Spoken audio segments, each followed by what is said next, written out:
Muli po, magandang araw po sa aming mga customers na patuloy po na tumatangkilik ng aming Piso Wi-Fi Bendo.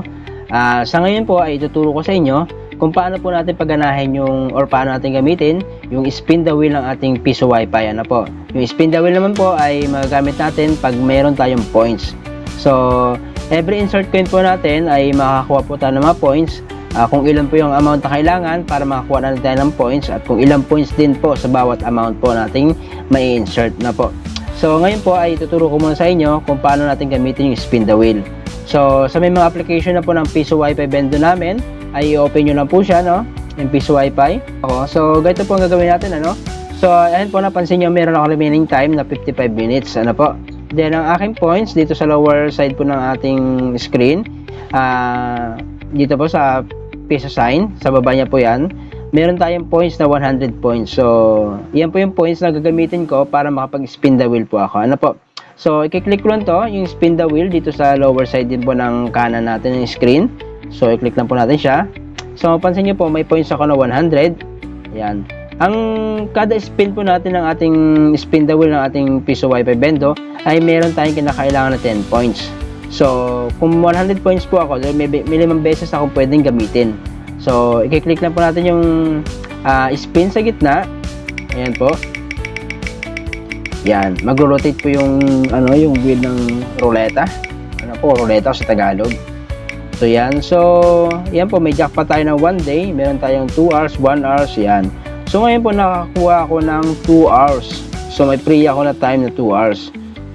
Yan. So, yung points ko ay nabawasan. Yun, lumabas po yung you have won 2 hours. Yung points ko naging 19 na lang dahil kada spin po natin, meron nga tayong 10 points na kailangan. So, tingnan natin kung nadagdagan nga yung time ko.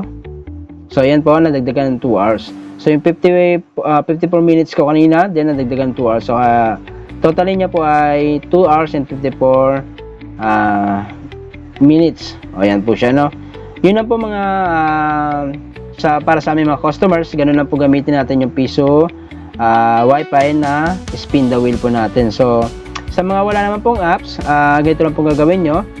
Sa mga wala pang apps na connected na sa aming Piso Wi-Fi, open nyo lang po yung browser nyo, kahit anong browser po yan, Mozilla, Chrome, Edge, o ano pa ba yung ibang browser na ginagamit sa Piso Wi-Fi Bendo. So, ang gagawin nyo lang po, ito-type lang po natin sa ating URL, 10.0.0.1. So, ganyan lang po siya, then continue na po siya, or goal niya po, or proceed.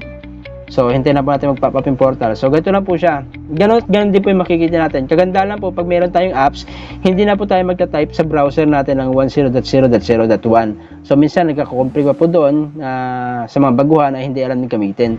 So, ayan po siya, no? Ganon na ganon din. So, may 2 hours and 53 minutes ako. So, ito, kiklik ko lang po ulit yung spin the wheel. Yan. Then, kiklik ko lang. So, ganon lang din po sa mga client namin or sa aming mga customer na gustong gumamit ng spin the wheel na wala pa siyang apps. Pero kagandahan naman po sana, maka-download tayo ng apps para mas madali po tayo maka-access sa ating portal at sa ating Piso Wi-Fi Bendo. So, hanggang dyan lang po muna mga kasama or sa aming mga customers na tumatangkilik na aming Piso Wi-Fi Bendo. Maraming salamat po.